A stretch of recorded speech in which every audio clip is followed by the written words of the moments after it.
Mark, thank you so much for accepting this interview. I'm very, very pleased to be able to do that with you. We're going to put this interview in the context of your residency in Guernsey.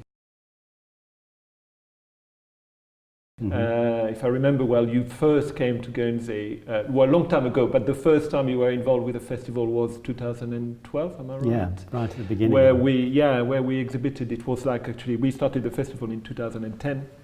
That was 2 years after the first festival, and we exhibited, I remember very well, we exhibited the shipping forecast, which I'm a big fan of, and then also the sounds of two songs. Yes. So, I mean, the only we've got time those two have been shown together as well. Oh yeah, it was true. Yeah. I wanted to. Obviously, we will come back about the shipping forecast and about those two very important pieces of work. But I would like to go back to the very beginning with you, and I would like to have a little bit of an idea about your childhood and what kind of child you were, and also how did you come to get involved with photography? What was your how the passion started in some way? Can you talk to us a little bit about that? Yeah, I think so. My childhood was happy at home, but it wasn't so happy at school. I was quite overweight at school, and I started wearing glasses when I was about 12 years old. And the combination of those two things in Leicester in the 1960s, believe me, it wasn't conducive to making a lot of friends. So I was quite a lonely kid, I think. I had friends I used to play Subbuteo with, but that was, I wasn't. And I was a very keen dinghy sailor. My dad made me my first little boat when I was 7 years old. And I carried on dinghy sailing competitively at quite a high level until I was 40, actually. So that was my social outlet, I suppose, was through all of that, the sailing club, I suppose. But at school, I was good at really only two subjects, English and art. A lot of kids are the same. They're great subjects. And I think my parents wanted me to go to university to study English, but I always knew I wanted to be an artist, whatever that means, of some kind. So my dad was an engineer, and my mum had various administration jobs throughout her life, and my dad was very precise with everything he did. Everything had to be done, and so just so. Then I think when I was maybe 14, I went up to the loft, the attic, and I found this old enlarger that my dad had made out of an upturned flower pot and the lens off of his Voigtlander camera and a domestic light bulb inside and this piece of teak at the bottom, because he always made things out of teak, my dad. And so I said, "What's this?" And he said, "It's an enlarger." And he had all these developing tanks and things, because he had been in the Merchant Navy for 2 years during the 50s. And I remember you mentioning that. Yeah, and I never really understood. That's where his love of the sea and boats came from, which was passed on to me. But I never really understood why. But he became a kind of ship's photographer. So he built this enlarger while he was on the ship, traveling around a lot in the Middle East. And some years later, I discovered this archive of pictures that he'd taken from the ship, and there was a few pictures of his mates and so forth, but most of the pictures were of these little, I say little, because of course they were actually huge oil tankers in the Gulf. Yeah, but every single one is a bit Father Ted, but it was a big thing far away. So a little thing on an always immaculately straight horizon, always in the middle. And so I'd like to do something with those one day, actually. But I think I remember him. How old were you at the time? I suppose when I discovered those, probably about 17 or something. And of course, I didn't know anything about the Beshers or anything like that. But had I known what I know now, of course, I might have thought, "My God, Dad, this is amazing," because it was very rigid, I don't think there was any conceptual framework behind it or anything, but That's what he did. And I remember when I used to take a few snaps with various little cameras. My granddad got me my first camera with some green shield stamps, which was a sort of early loyalty card kind of thing. And I remember my dad very clearly saying, "Oh, the horizon isn't straight," in one of my pictures. And I think, like we do as kids, we always want to please our parents. And my dad was quite hard to please, to say the least. And I always wanted his. I always wanted to have something that told me that I was doing the right thing, and it was difficult to get from him, to be quite honest with you. It was never really good enough. But I mean, in some way, you are very precise with I know, your work, and exactly. so I'm you the most, come and from somewhere as well. And I really wish I wasn't. I mean, I collect photo books, and I don't buy many photo books by people who make work like me. I buy books by people who are much looser than I am. I'm very rigid in what I do, and I wish I could. I got rid of some of that during the work I made in Guernsey, and that was an important thing for me. We will come back way. to that But, as well. I mean, it's that the horizon must be straight all the time. It's like this mantra that goes on my head, and I think what I learned from that was that the horizon. If the horizon isn't going to be straight, then it's got to be clearly not straight for a reason, and that you've thought about it, and you know it's not straight. It's not a mistake. Something I used to say actually to students at college quite a lot was, if you're going to do something that breaks the mold a little bit, that breaks the rules, you've got to do it with purpose to make it look like you meant to do it, not.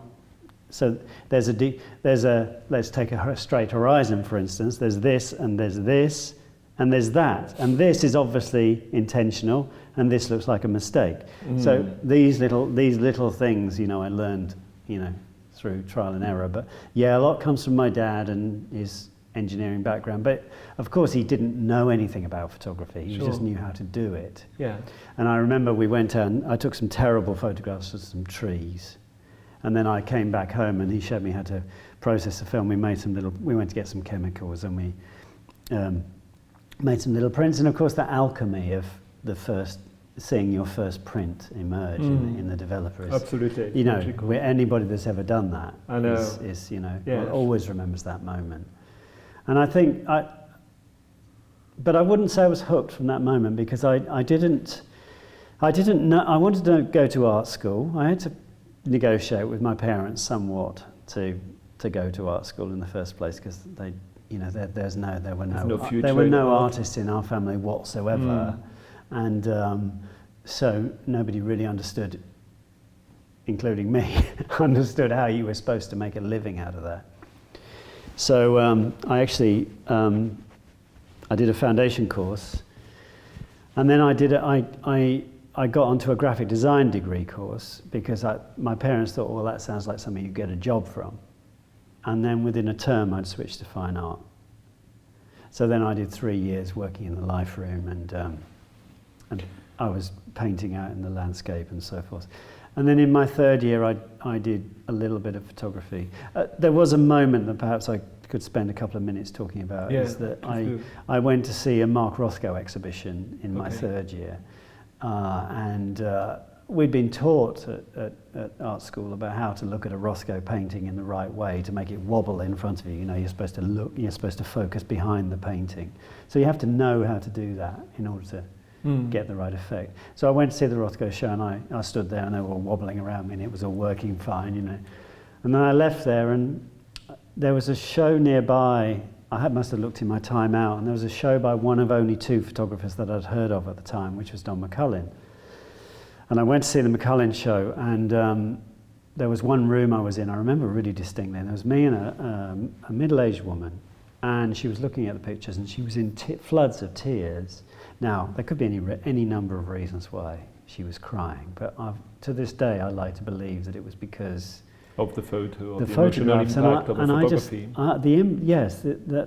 way that immediately I thought, you have to know how to look at a Rothko painting to get but with photography, especially this kind of documentary photography, it was so immediate. You know, I'm making a lot of assumptions here, but let's assume this woman had no photographic training whatsoever. She was just affected by the pictures. And I think that was a really profound moment in my shift from drawing, painting to making photographs.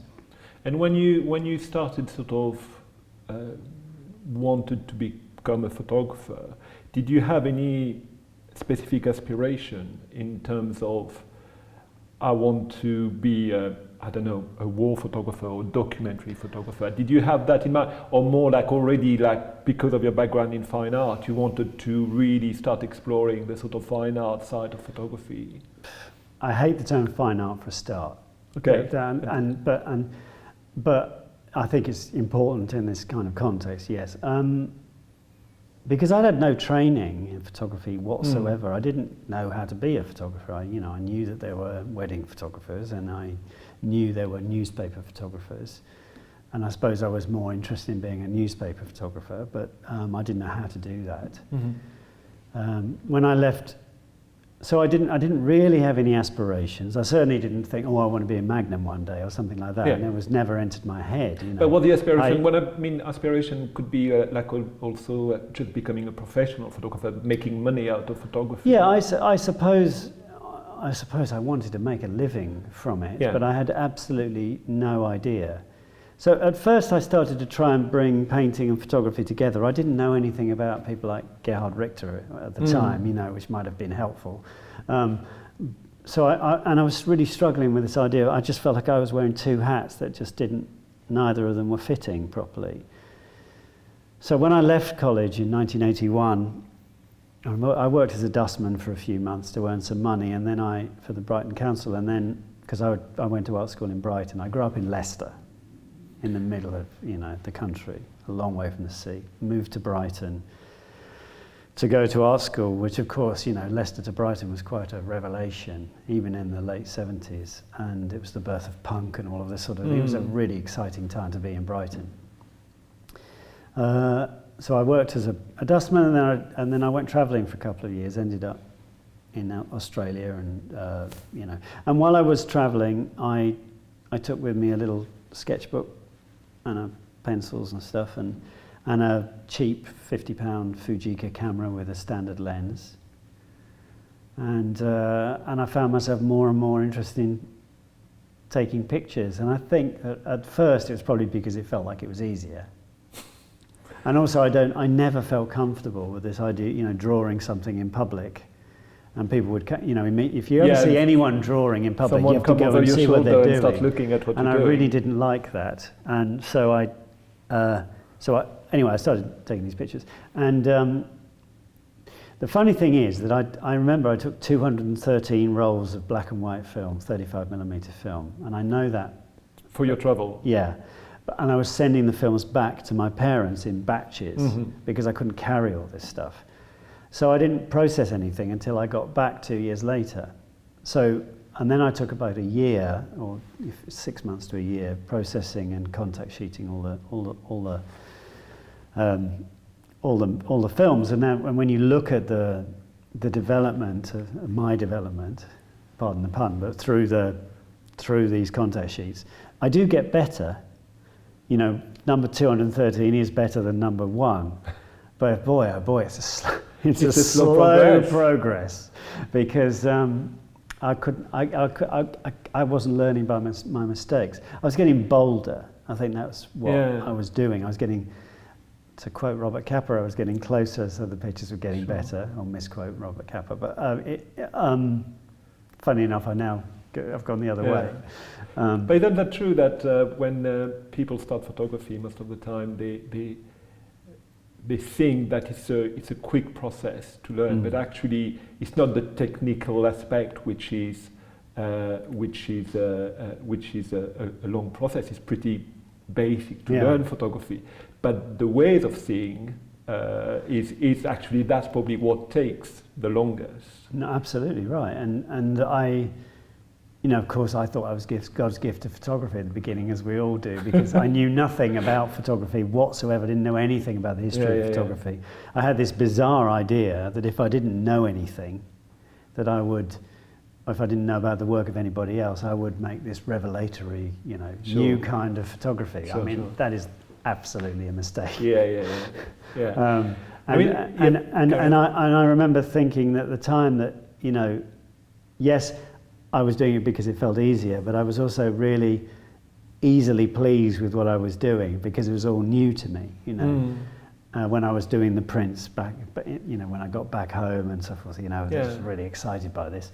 And now, of course, I look back and I think that's just rubbish what I was doing then, you know. So although it feels easier, actually, as long as you keep your aspirations for your own work keep going up and up and up, then, you know, it's not. You soon find out it's not easier at all. Actually,